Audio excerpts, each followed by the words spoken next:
Europe में अगर हम मूव करते हैं तो यूरोप में क्योंकि बहुत ज़्यादा आसानी है और UK is much more expensive, तो ये मिसकॉन्सेप्शन मुझे क्लियर करना बहुत ज़रूरी था। मैं आपसे सिर्फ इतना कहूँगा कि हमेशा अपना दिमाग इस्तेमाल करना सीखिए, हमेशा आप खुद रिसर्च कीजिए।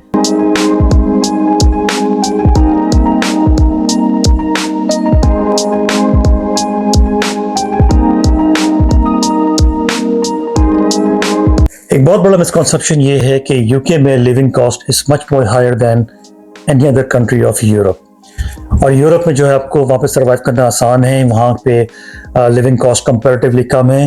तो आप बेहतर है कि आप यूके के बजाय आप यूरोप को फोकस करें और वहाँ पे आप अपनी स्टडी के पॉइंट ऑफ व्यू से या जॉब्स के पॉइंट ऑफ व्यू से आप वहाँ पे जाने की कोशिश करें।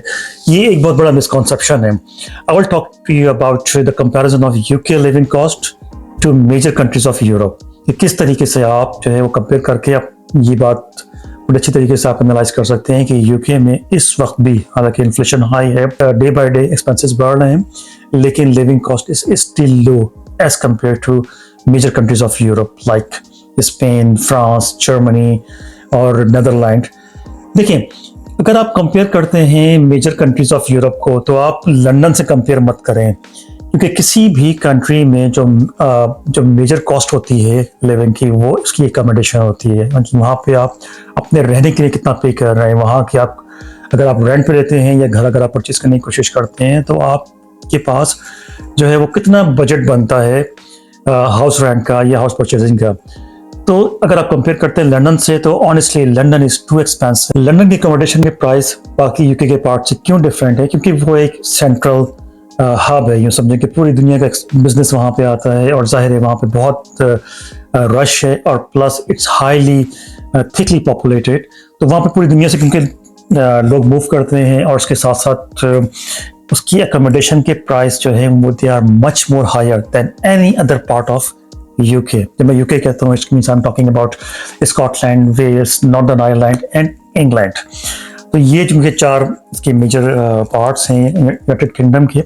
तो इसमें क्योंकि लंदन को हम बाकी इससे अलग रखते हैं और लंदन के अलावा जो बाकी एरियाज हैं उनको अलग करते हैं। जैसे कि मैंने पहले कहा कि एकोमोडेशन सबसे मेजर रोल प्ले करती है कहीं भी किसी भी कंट्री में जाके वहाँ पे रहने के लिए। तो फॉर एग्जाम्पल अगर आप लंदन की बात करें तो वहाँ पे तो आपको एक 1 बेडरूम, चाहे आप सिटी सेंटर के सेंट्रल में रह रहे हों या मतलब उसकी विसिनिटी में जाएं, तो मिनिमम आपको जो है वो 1600 पाउंड से वो स्टार्ट होता है। यानी पर मंथ 1600 पाउंड आपको पे करने ही करना है किसी 1 बेडरूम के लिए भी, एक बहुत छोटे से अपार्टमेंट के लिए।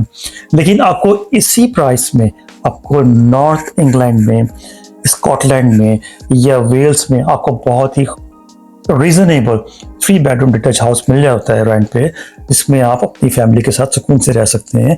यानी 1500-1600 पाउंड में, बहुत ही एक रीजनेबल लोकेशन में। मैं घर की बात कर रहा हूँ, वहाँ पे अपार्टमेंट है लंदन में। तो देखिए, जब आपका जब मेजर एक्सपेंसिव एकोमोडेशन है तो इट मीन्स आपका एकोमोडेशन में अगर आपने अरेंज कर लिया तो इट मीन्स कि बाकी के एक्सपेंसेस आपके लिए अब सेकेंडरी हो गए, उनके लिए आप उनके लिए मैनेज कर सकते हैं अपने एक्सपेंसेस को कंट्रोल करने के लिए। तो अगर आप बात करते हैं 3000 पाउंड अगर कोई शख्स अर्न कर रहा है इंग्लैंड में, तो वो इजीली 1500 पाउंड एकोमोडेशन के निकालने के बाद फिर बाकी के 1500 में वो अपने ना सिर्फ सेविंग कर सकता है बल्कि अपने तमाम खर्चे निकाल सकता है। और अगर मैं बात करूँ स्पेन की, फ्रांस की, इटली की, जर्मनी, नेदरलैंड, तो ऑनेस्टली इन तमाम कंट्रीज मेरा बहुत ही फ्रीक्वेंट ट्रैवल करना हुआ है। और इसके अलावा अगर आप बात करते हैं स्पेन के जो मेजर सिटीज़ हैं उसमें अगर आप जाके चेक करें तो बहुत ही कोई रीजनेबल एक लोकेशन पे भी आपको 1600 पाउंड में भी शायद आपको कोई एक 1 बेडरूम, तो बहुत दूर की बात है, स्टूडियो भी शायद मिलना मुश्किल हो जाएगा अगर आप मैड्रिड की बात करते हैं, बार्सिलोना की बात करते हैं या फ्रांस से पेरिस की। लेकिन मैं बहुत हाई लेवल में कंपैरिजन कर रहा हूँ क्योंकि मेजर कॉस्ट किसी भी कंट्री में, मेजर कॉस्ट ऑफ लिविंग जो होती है वो डिपेंड करती है आपकी एकोमोडेशन पे, जिसमें आपके आमदनी का बड़ा हिस्सा उस एकोमोडेशन में जाता है। तो अगर आपने वो कंट्रोल कर लिया तो इसका मतलब अगर मैं बाकी एरिया से कंपेयर करता हूँ अभी कि अगर आप बात करें ट्रांसपोर्ट की, तो ट्रांसपोर्ट के अंदर यूके में अगरचे ट्रांसपोर्ट एक्सपेंसिव है और अगर आप इसे कंपेयर करें स्पेन से, फ्रांस से, तो वहाँ पे जो ट्रेन की ट्रांसपोर्ट है वो एक्सपेंसिव है ना। लेकिन यूके की जो बस ट्रांसपोर्ट है it is much cheaper than any other transport in Spain, France और नेदरलैंड और जर्मनी और Italy. Again it's a high level comparison. और अगर आप ट्रांसपोर्ट के लिहाज से अगर आप बात करें तो जो इंटरकनेक्टेड फ्लाइट्स हैं यूके में, अगर आप एबरडीन से ट्रैवल करते हैं या फ्लाइट लेते हैं लंदन के लिए, ये दो पीक हैं, मतलब दोनों बिल्कुल एक्सट्रीम कॉर्नर्स हैं यूके के। एबरडीन इज इन स्कॉटलैंड और लंदन जो है बिल्कुल साउथ में है। तो वहाँ की फ्लाइट्स अगर आप कनेक्ट करते हैं तो उस फ्लाइट के भी चार्जेस, आपको जो बजट एयरलाइन होती है उसमें आपको 30-40 पाउंड की आपको फ्लाइट मिल जाती है इजीली। तो अगर आप ट्रेन में जाते हैं एबरडीन से लंदन तो honestly it's nearly almost 200 to 300 pound peak hours में। तो इसका मतलब है कि flights connection are much cheaper. और अगर आप इसी तरह ट्रांसपोर्ट की बात करते हैं यूरोप में, तो ट्रेन के जो चार्जेस हैं, जब मैंने ट्रेवल किया स्पेन में मलागा से गरनादा के लिए, तो वो भी उस वक्त नियरली कोई 200 यूरो का मुझे एक्सपेंस आया था। क्योंकि मैं देखें ये एक रिमोट एरिया की बात कर रहा हूँ कि वहाँ पे भी आप ट्रैवल करने के लिए इतना एक्सपेंस पे करते हैं। तो ट्रांसपोर्ट के हवाले से भी यूके में आपको बहुत सारे ऑप्शंस अवेलेबल है। It only depends on how you are basically analyzing and you are choosing which mode of transport you are choosing. It all depends on your smartness कि आप किस किस तरीके से आप ऑप्शन ढूंढते हैं। एनर्जी की बात करते हैं तो एनर्जी सेक्टर में हालांकि यूके में अगर आप देखें तो गैस प्राइस अभी काफ़ी तेज़ी से बढ़े थे और इलेक्ट्रिसिटी की प्राइस बहुत ज़्यादा उसमें जो है वो चार्जेस आना शुरू हो गए थे। और कोविड के बाद से तो समझिए यहाँ पे अनकंट्रोल हो गया था बिल्कुल। लेकिन अभी यूके गवर्नमेंट ने अगर देखें तो काफ़ी आपको फैसिलिटीज़ दी हैं कि उसके अंदर आपके पास अगेन कंपैरिजन होता है कि आप कंपेयर करके एक बेस्ट सप्लायर को उठा सकते हैं इलेक्ट्रिक गैस सप्लाई करने के लिए। तो अगर आप उसको लेके चलते हैं मुश्किल से आपका 100 पाउंड का एक्सपेंस बनता है इलेक्ट्रिसिटी का पर मंथ। और अगर आप यही कंपेयर करें यूरोप में, तो यूरोप में आपको इससे ज़्यादा ही पे करना होता है, क्योंकि वहाँ पे अगर आप एनर्जी प्राइस के कंपैरिजन का आपको आपशन नहीं मिलता जो आपको यूके में मिलता है, क्योंकि यहाँ पे फिर भी बहुत सारे सप्लायर मौजूद होते हैं गैस में, इलेक्ट्रिक में, जिसमें आप उनसे निगोशिएट करके आप उनसे बड़े अच्छे प्राइसिंग ले सकते हैं। ये था तीसरा ऑप्शन। अब अगर मैं बात करूँ आपसे ग्रॉसरीज की, क्योंकि मेरा काफ़ी ट्रैवल करना हुआ फ्रांस में, स्पेन में और जर्मनी, इटली, इन तमाम यूरोपियन कंट्रीज़ में, तो अंदाज़ा हुआ कि ग्रॉसरीज के price are cheaper in UK. क्योंकि आपको यूके में बहुत सारी ऑफर्स मिलती हैं आपके पास, लाइक टेस्को है, एलडी है और लिडल है। ये बेसिकली जो चेन्स हैं they are very very economical. इसमें आपको कंटिन्यूसली जो है वो ऑफर्स आती रहती हैं। और जितने अर्से मैंने स्पेन में या फ्रांस में मैंने स्टे किया है, वहाँ पे ऐसी कोई ऑफर देखने को नहीं मिली। और क्योंकि हालांकि उनकी वो खुद प्रोड्यूस भी करते हैं, आपके बहुत सारी जो वेजिटेबल्स हैं वो स्पेन के अंदर प्रोड्यूस होती हैं और वहाँ से यूके आती हैं।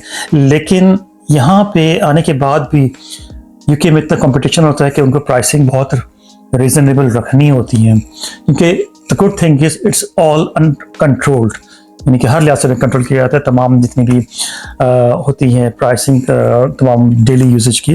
फॉर एग्जांपल अगर मैं मिल्क की ग्रोसरीज की बात करूँ तो उसमें मिल्क है, बटर है, एग्स हैं, तो इस पे एक बहुत बड़ा एडवांटेज ये है कि इन पे कोई गवर्नमेंट का टैक्स 0% होता है, क्योंकि ये एक डेली यूज में आते हैं। तो कभी भी ब्रेड के, एग के और मिल्क वगैरह के प्राइस आपके बहुत ही रिजनेबल होते हैं हमेशा, क्योंकि उस पर गवर्नमेंट टैक्स आपसे नहीं ले रही होती।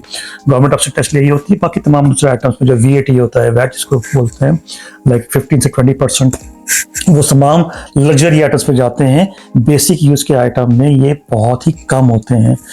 तो बात हो गई आपसे एकोमोडेशन की, ट्रांसपोर्ट की, ग्रॉसरीज के हवाले से बात हुई आपकी। एजुकेशन की बात करते हैं तो एजुकेशन में आप से अंदाजा कर लें कि जितने भी लोग यहाँ पे रेजिडेंट्स हैं यूके में, उनके लिए स्टेट स्कूल्स आर फ्री। यानी कि अगर आप लीगल स्टेटस यहाँ पे रखते हैं और आप लॉन्ग टर्म के लिए यहाँ पे स्टे कर रहे हैं, तो ये आपके लिए तमाम state schools are free of cost. वहाँ प्राइमरी सेकेंडरी एजुकेशन जो है वो स्टेट स्कूल्स में बहुत अच्छी क्वालिटी की एजुकेशन होती है और ये बिल्कुल फ्री ऑफ कॉस्ट होती है। और इसमें आपको बहुत सारे एडवांटेजेस वो दे रहे होते हैं। All depends on your circumstances कि आपका स्टेटस क्या है और आप किन हालात में आप जो है वो रह रहे हैं। तो वो हमेशा आपको बाकायदा आपको ऑप्शन देते हैं और आपकी जो पर्सनल सिचुएशन होती है उसको कंसिडर किया जाता है। फिर आपके पास अगर आप अनएम्प्लॉयड हैं तो आपको जो है वो काउंसिल की तरफ से आपको जॉब सर्चिंग का भी अनाउंसमेंट होता है। मतलब इन तमाम चीज़ों में आपको बहुत सारी सपोर्ट दी जाती है। आपकी तमाम सर्कमस्टांसेस को देखते हुए आपको इस मामले में बहुत ख्याल किया जा रहा होता है कि आपके पास प्रॉपर एजुकेशन के लिए आप फ्री एजुकेशन है, प्लस आपके पास अगर जॉब की आप स्टूडेंट टाइम में अगर जॉब करना चाह रहे हैं तो उसके लिए आपको क्या क्या एडवांटेजेस जो है वो मिलने चाहिए। अब मैं आपसे लास्ट में बात करूंगा मेडिकल फैसिलिटी की। यूके में एक बहुत बड़ा एडवांटेज है जो कि इनका एक मेन एसेट है, which is NHS, national health services. ये यहाँ पे हम जी की एक बहुत बड़ी ब्लेसिंग है। अगरचे जाहिर उन पर लोड बहुत ज़्यादा है, उनका रिस्पॉन्स टाइम काफ़ी कम होता है, लेकिन अगर आप इसको कंपेयर करें यूरोप की मेडिकल सिस्टम से तो ऑनेस्टली ये फ्री में जो आपको NHS प्रोवाइड करता है सर्विसेज, ये एक बहुत बड़ी नेमत है। अगरचे जो आते हैं एक्सपर्ट्स, फॉर एग्जांपल अगर स्टूडेंट वीज़ा पे आ रहे हैं या मतलब जो है वो वर्क परमिट में है, तो फिर उनको चार्जेस पे करने होते हैं NHS के। ईयरली चार्जेस नियरली 650 या 40 पाउंड पर हेड होते हैं पर ईयर। लेकिन उसके बाद भी अगर आप NHS की क्वालिटी और फैसिलिटीज़ देखें तो आपको अंदाज़ा होगा कि ये चार्जेस उस मुकाबले में काफ़ी कम है। लेकिन अगर आप जाएँ यूरोप में तो आपको यूरोप में हमेशा मेडिकल इंश्योरेंस पे करना होता है, और आप ये कुछ भी फ्री नहीं होता। आपको हमेशा अपनी मेडिसिन पे और सर्विसेज लेने के लिए हॉस्पिटल में आपको पेमेंट करनी होती है। तो मेरे ख्याल में इंग्लैंड में सबसे बड़ा जो एडवांटेज है वो मेडिकल फैसिलिटीज़ है, क्योंकि क्वालिटी ऑफ सर्विस और प्लस जो इनकी कमिटमेंट है NHS की वो वाकई अप्रिशिएबल है। बहुत से लोग अच्छी राय नहीं रखते, बहुत से लोग कहते हैं कि इनका टाइम बहुत ज़्यादा होता है, ये बहुत वेट करना होता है आपको मेडिकल फैसिलिटी लेने के लिए। लेकिन it all depends again on your situation कि अगर आप वाकई बहुत ज़्यादा नीडी हैं तो आपको ये रिस्पॉन्स टाइमिंग का ज़्यादा होता है, अदरवाइज डिलेज आते हैं। लेकिन तमाम बातों के बावजूद भी इसका अगर आप कंपेयर करें तो मेडिकल कॉस्ट तकरीबन ना होने की बराबर है। और एक बहुत बड़ी जो यहाँ की आवाम है उसको मेडिसिन फ्री भी मिलती हैं, क्योंकि उनकी अगर आप एज लिमिट से क्रॉस कर जाए तो फिर आपके लिए मेडिकल फैसिलिटीज़ बिल्कुल यानी कि तमाम मेडिसिन फ्री हो जाती हैं।